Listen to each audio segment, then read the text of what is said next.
자, 그러면 이제 오늘 공부는 부동산 임대업에서 발생한 소득에 대해서, 그죠? 사업소득으로, 그죠? 종합소득세가 과세가 된다고 그랬잖아요. 그래서 방금 전에 그 부동산 임대소득에 해당하는, 그죠? 소득이 뭔지를 봤어요. 그죠? 자, 그 중에 다음의 경우는 또 뭐예요? 비과세하겠다는 거예요. 다음의 경우는 부동산 임대소득이긴 한데 얘는 이런저런 이유 때문에 봐주겠다가 되겠습니다. 첫 번째가요, 논밭을, 그죠? 논밭을 임대해서 발생한 소득은 봐주겠대요. 논밭이니까. 다만 논밭을요, 작물 생산이 아닌 용도로 이용케 하는 거예요.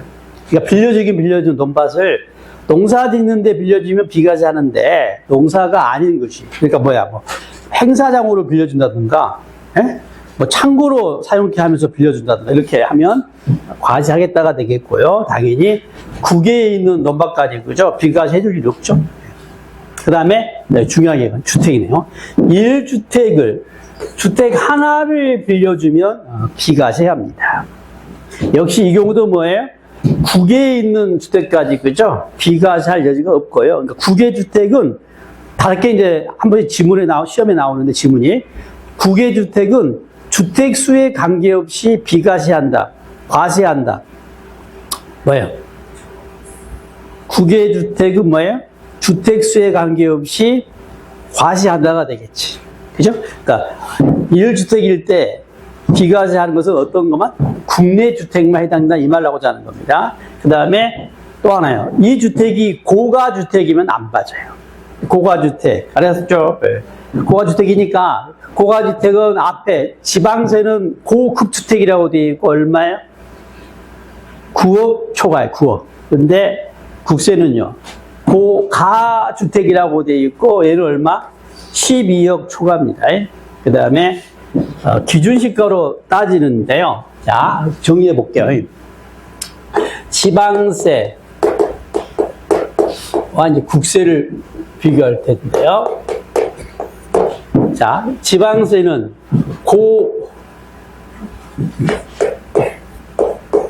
이 주택을 이제 고급주택이라고 하고요. 고급주택. 자, 판단할 때 금액이 얼마예요? 9억 초과예요. 이때 9억은 뭘로 따지는 거예요? 시가 표준액으로 따집니다.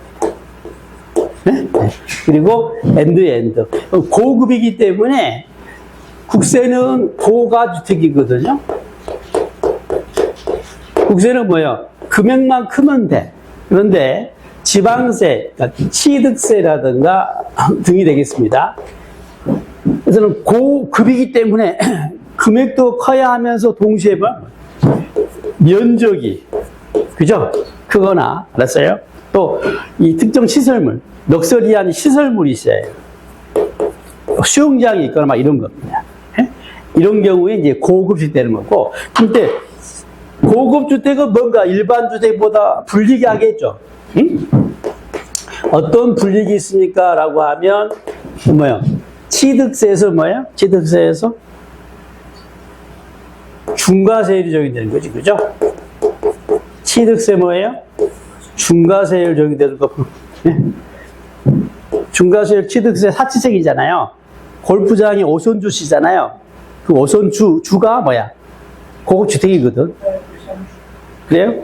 이 중과세는 어떻게 되죠? 시간이 오래됐지만 한번 해봐요. 표준세율에 플러스 뭐예요? 중과 기준세율의 몇 배죠? 몇 배? 몇 배? 힌트. 옛날에 구취득세가 5배였다. 사치세는 5배였어요. 그래가지고 이제 취득세하고 등록세가 통합됐다고 했잖아요. 그래가지고 중과세를 적용하는데 어떻게 해요? 이 표준세율은 취득세, 구취득세 2%와 구등록세 알파세율이 포함되어 있다고 그랬죠? 여기서 따라서 뭐예요? 중과기준세율 2%인데 여기 몇 배가 돼요? 몇 배가 돼야지 종전 표준세율이 5배가 되는 거야. 4배지, 4배. 여기가 1배 있고. 2% 있잖아요, 2%. 알파잖아요. 2%에다가 2%에 4배 하니까 5배가 되겠죠, 그죠? 이게 사치성 계산 중과세율이에요. 네? 네. 그 다음에, 그러니까 재산세 공부, 재산세에서. 재산세는 이 고급 주택은, 그죠? 어떤 혜택가 있었어요? 네? 이거 취득세 이거 왜 있긴 있어요. 뭐 배웠냐면, 아무튼. 그 취득세 기억나? 비과세에서 개수 관련해가지고. 개수 관련해가지고도 뭐예요? 그거 제외되거든요. 아무튼. 자, 봐봐요. 재산세 어떻게, 재산세. 방금 전에 배웠잖아요, 재산세. 고가주택, 고급주택 제외된 거 있었잖아요. 뭐예요? 세율 적용할 때, 네? 세율 적용, 특례 적용 안 되잖아요. 세율 적용할 때 특례 적용 안 되죠.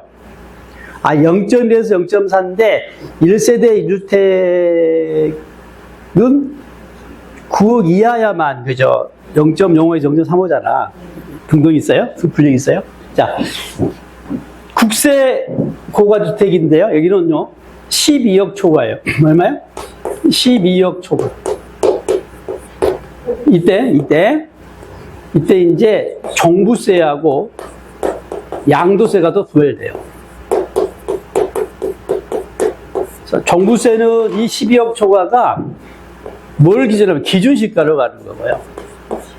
양도세는 실질 거래가에 가는 거예요. 양도세는 실제 팔았죠. 그래서 실질 거래가액으로 12억 초과를 따지는 거고요. 종부세가 아니지 뭐야 지금. 종합소득세.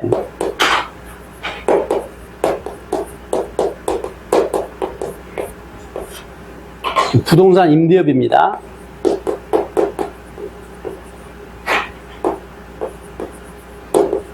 이거 여기 기준시가가 얼마야? 12억 초과예요. 얘는 파는 게 아니잖아요. 보유세잖아, 보유세. 그죠? 그래서 양도가가 없어요, 실거래가가. 그래서 기준시가로 가는 거예요. 얘는요, 실거래가로 가는 거야. 직접 팔았기 때문에 실제로 판 양도가가 12억 초과고. 종합부동산세 지금 여기서 금액은 기준시가라. 어떤 분리기 있어요, 얘는? 역시 비과세 제외죠. 네?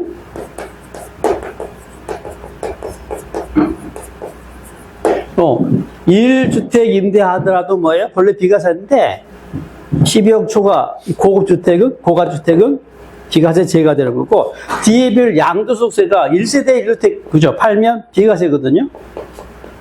1세대 주택을 팔면 양도세 비과세인데 뭐면 12억 초과는 또 비과세 제외가 되는 거예요.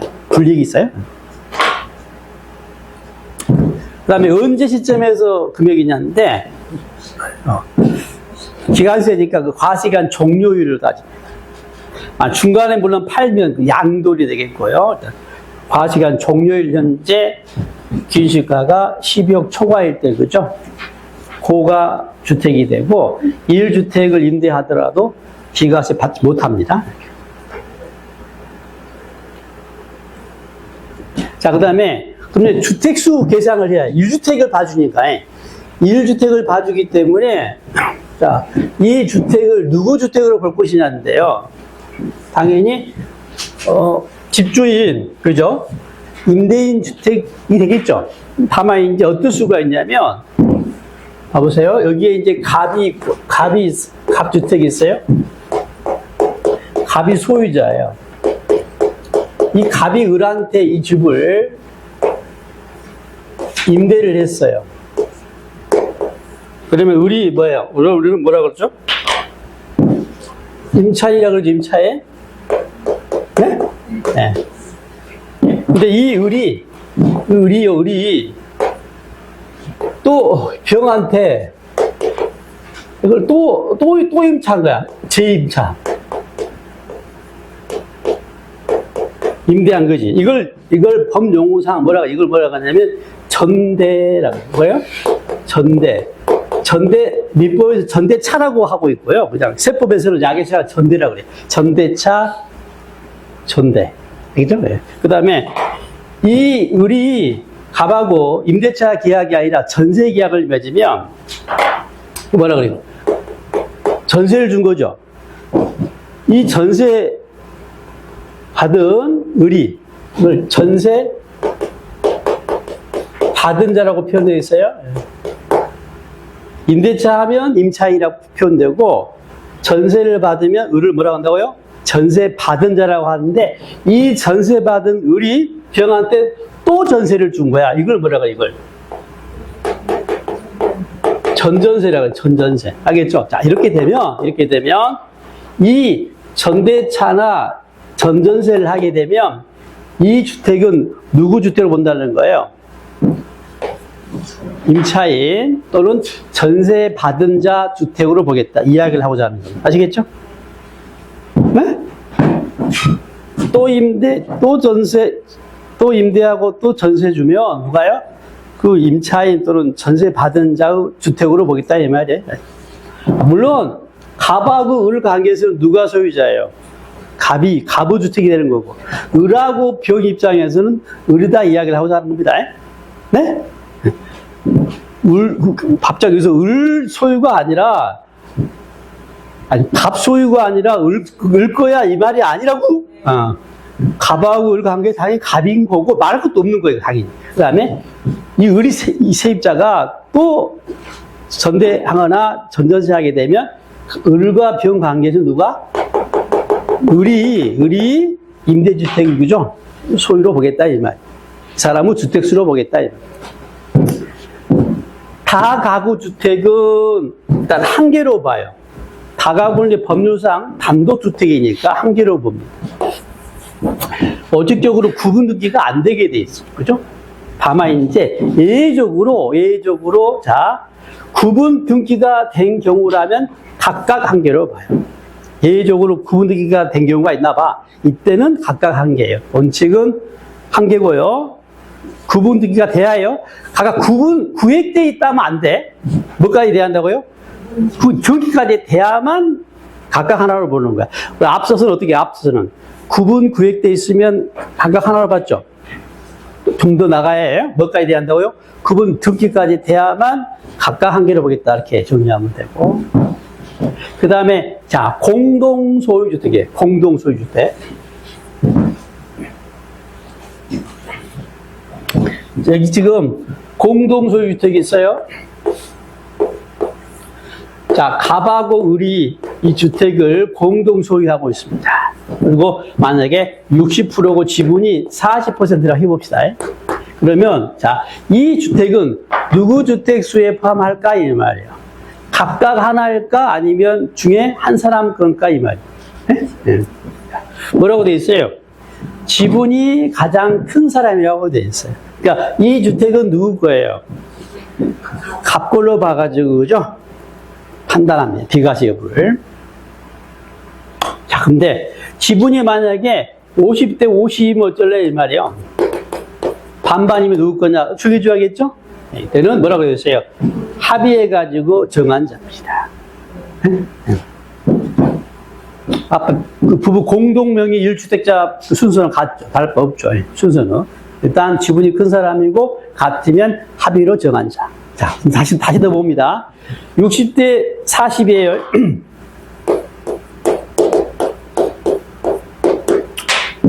이건 누구 거예요? 갑이 1주택인 거죠? 갑이 1주택으로 계산하는 겁니다. 자, 이때 봐보세요. 을은 아니죠, 좀? 자, 근데 을도, 을도야, 을도. 갑자기 갑 것이 아니라 을 거라는 이야기가 아니라 지분이 작더라도 지분이 크지 않더라도 지분이 작죠, 을이. 이 을이 지분이 작더라도 을 소유로 될 수도 있어요. 이야기를 하고자 하는 것이 이야기입니다. 2번입니다. 지분이 가장 크지 않은 사람이 그 주택 소유가 되는 케이스입니다. 여기서 주의할 게 뭐라고요? 갑자기 이 경우는 만약에 을 거면 갑이 아니라가 아니에요. 갑은 당연한 거고 을도. 그래서 을도 1주택이 될 수가 있다 이야기입니다. 자, 뭐라고 되어 있어요? 이 공동소유 주택에 대해서 임대집 사업을 했단 말이에요. 그 수익 금액이 연간 얼마요? 600만 원 이상인 경우입니다.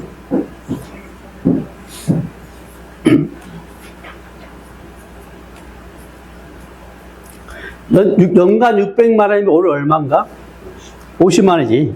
그러니까 이 을이 말해. 을이 뭐예요? 임대료 얼마요? 600만 원 이상을 받잖아요.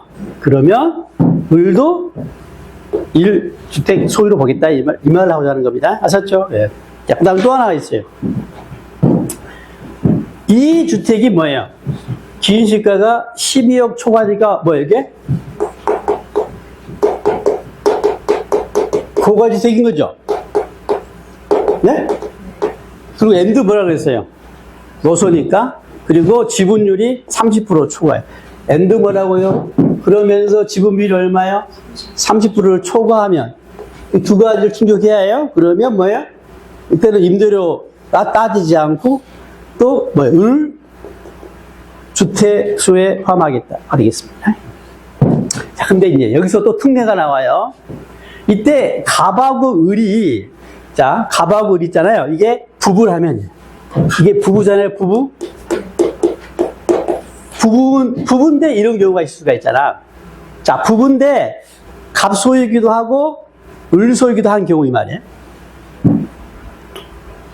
부부인데 이 규정에 의해서 갑소이기도 하면서 을소이기도 한 경우는 그러면 부부니까 이때는 한 사람 꼴로 봐주겠다가 그 다음 이야기야. 알겠어요? 그게 이야기야. 그럼 누구냐? 역시 뭐예요? 지분이 큰 사람 거. 같으면 합의해서 정한 자로 정해.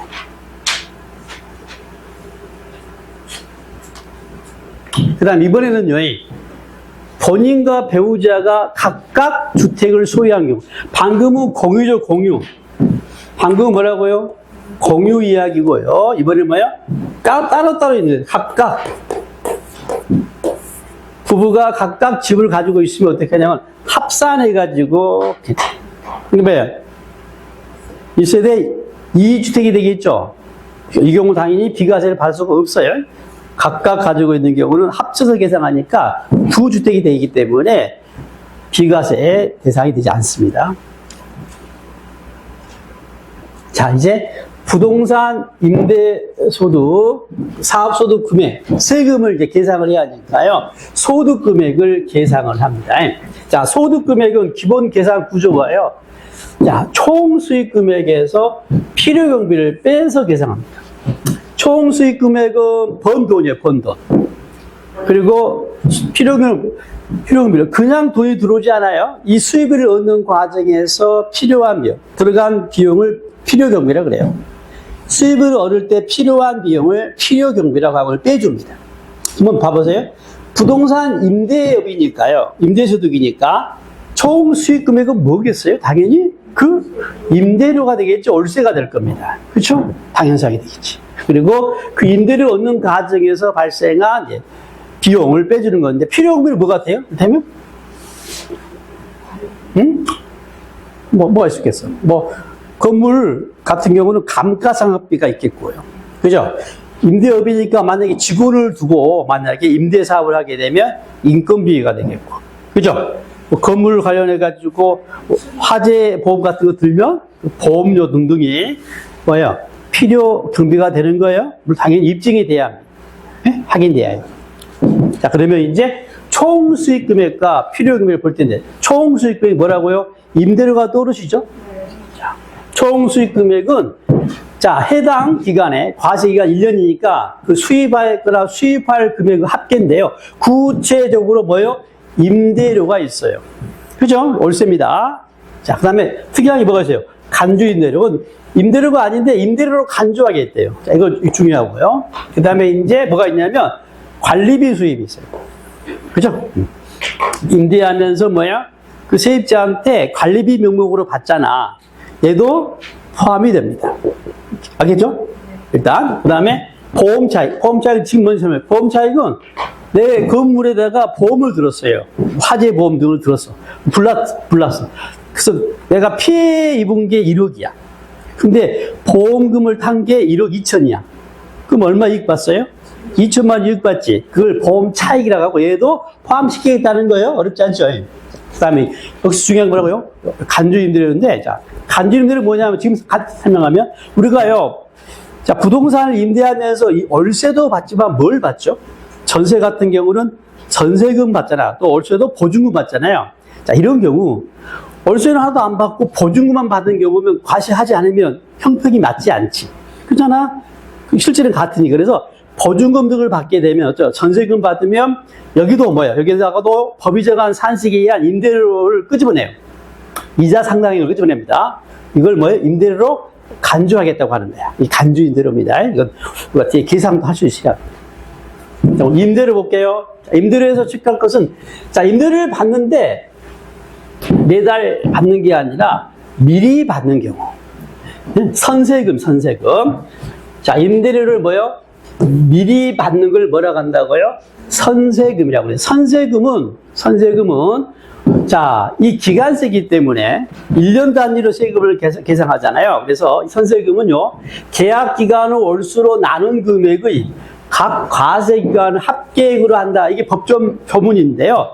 이걸 식으로 나타내면 이렇게 돼요.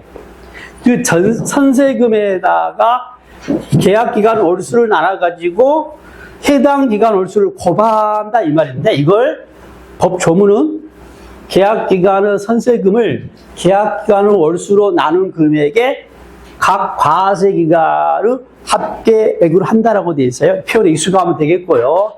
사례를 들면 단박에 알 수가 있고, 이 사례도 시험에 나올 수도 있어요. 간단한 계산 문제로. 예를 들어 볼게요.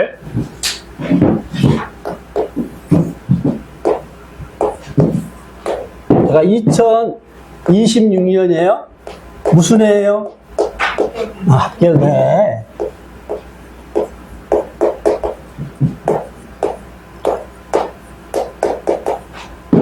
만약에 1월 1일 날 딱 계약을 하면 상관이 없는데 7월 1일 날 계약에 태웁시다. 실제로도 7월 1일이 아니라 막 7월 15일 이렇게 하겠지. 자, 단순화하기 위해서 7월 1일이라고 해볼게요. 이때 2년간 계약을 했어요. 2년간 계약을 하고요. 그 다음에 자, 임대료를 1억을 받았어요. 이게 선세금이에요. 미리 임대료 2년치 임대료 얼마? 1억을 2026년 7월 1일 날 알았어요? 미리 받았어요. 그러면 자, 문제가 뭐예요? 자, 우리 기간세니까요. 2026년 세금 계산하고 2027년도 세금 계산하고 2028 이렇게 계산하거든요. 그러면 2026년에는 돈 받은 건 얼마예요? 1억이긴 한데 1억 전부 다를 수익 금액으로 잡아서 2006년도에 26년도에 전부 다 세금을 내야 할 것이냐 이 말이야. 좀 불합리하지. 그래서 몇 개월치만 2026년은 1억 중에 몇 개월이야? 6개월 해당되니까 이 부분만큼만 그죠? 계산해가지고 수익 금액에 잡아야지 않겠냐 이 말이야. 너무 당연한 거 아닙니까? 그래서 이걸 뭐라고 한다? 어떻게 표현하고 있다고요? 선세금이 있으면 계약 기간을 월수로 나눠가지고 각 과세기간 합계액으로 뭐예요? 그 해당 연도 총 수익 금액을 계산해라고 돼 있어요. 한번 해볼게요. 자, 만약에 지금 해당 연도가 2026년이에요. 이때 총 수익 금액 얼마냐 이 말이에요. 선세금 얼마? 1억을 알았어요. 곱하기 얼마? 계약 기간 월수가 몇 개월이에요? 24개월이죠. 그죠? 그 다음에 해당 과세기간 2026년도 기간 후 월수는 몇 개월이에요? 6개월이죠. 이렇게 계산해서 1억이 아니라 총 수익 금액을 얼마라는 거예요? 24분의 6이니까 64, 24 4분의 1이죠? 얼마? 2026년도에는 얼마? 수익 금액이 1억이 아니다 얼마야? 2,500만 원이야 이야기를 하고자 하는 겁니다. 이거 사례 나오면 여기도 계산할 수 있겠죠? 이건 할 수가 있을 거예요. 당연상.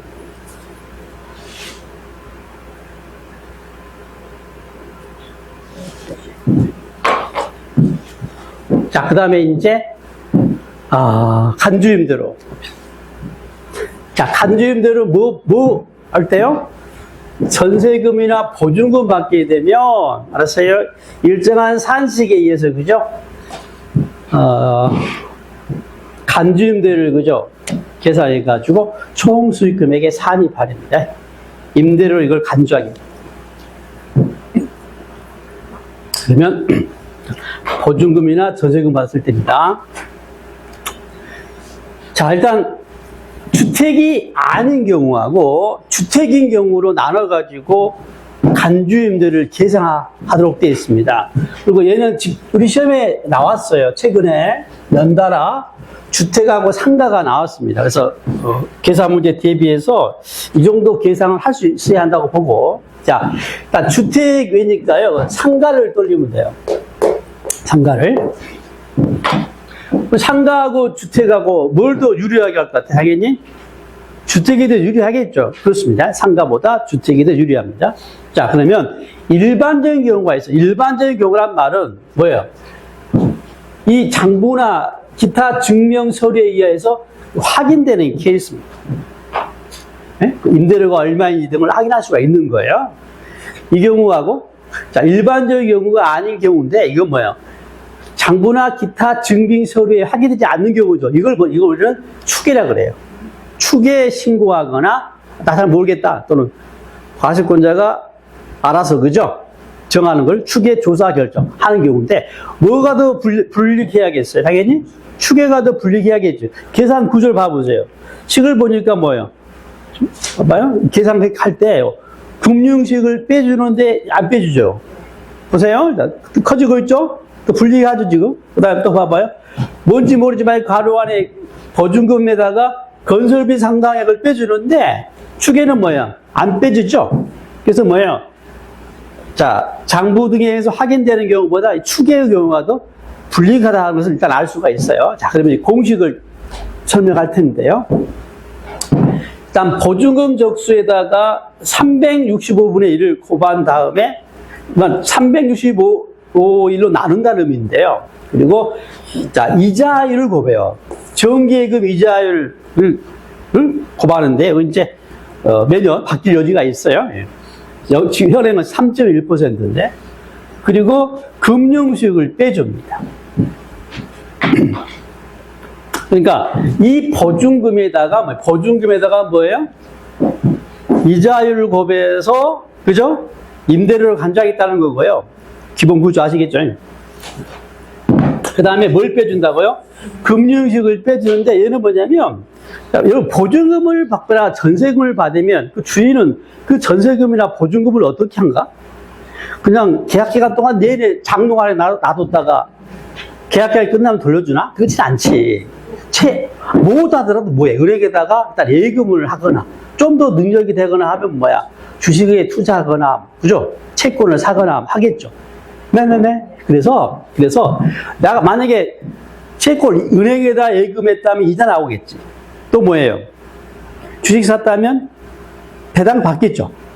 그 이자나 배당 부분은 뭐예요? 이미 이자 소득, 배당 소득으로 과세가 될 거니까, 알았어요? 그 부분을 빼주겠다는 의미예요. 너무 당연한 겁니다. 됐어요, 여기까지? 자, 그 다음에 이제 뭐가 나와요? 보증금에다가 1년치 이자율을 곱하면 될 텐데, 이자율은 연이자율이에요. 말하지 않더라도 연이자율인데, 보증금에다가 연이자율을 곱하면 돼요. 그죠? 자, 그런데 적수란 말이 적수란 말은 적수가 아니라 쌓인 숫자를 말하는데요. 자, 이겁니다. 적수는 어려운 개념이 아니라 말만 어렵지 진짜 어렵잖아요. 이자 계산하듯이 계산하기 때문에 이런 겁니다. 만약에 봐봐요. 2026년은 무슨 해라고요? 합병해라겠어요. 자, 만약에 딱 계약을 1월 1일 날 계약하고 이 보증금을 1억을 만약에 받았어요. 금액 계산하기 편하게 100억을 받았어요. 네? 그러면 자, 이 2026년 동안에 알았어요? 간주임대를 계산해 봅시다. 이러면 돼요. 곱하기 얼마 하면 돼요? 곱하기 얼마? 3.1% 하면 돼요. 그리고 금융수익 없다고 할게요. 그럼 얼마 내면 돼요? 간주임대가 얼마야? 에? 얼마? 얼마예요? 3억 천이죠, 3억 천. 에? 3억 천이 뭐예요? 총 수익 금액이 되는 거예요. 이걸 뭐라 한다고요? 간주 임대료라고 해가지고 수익 금액에다가 포함시키라는 이 말이에요. 자, 물어볼게요. 만약에 7월 1일 날 보증금을 만약에 100억을 받았어요. 그러면 얼마가 돼야겠어요? 10억, 이게.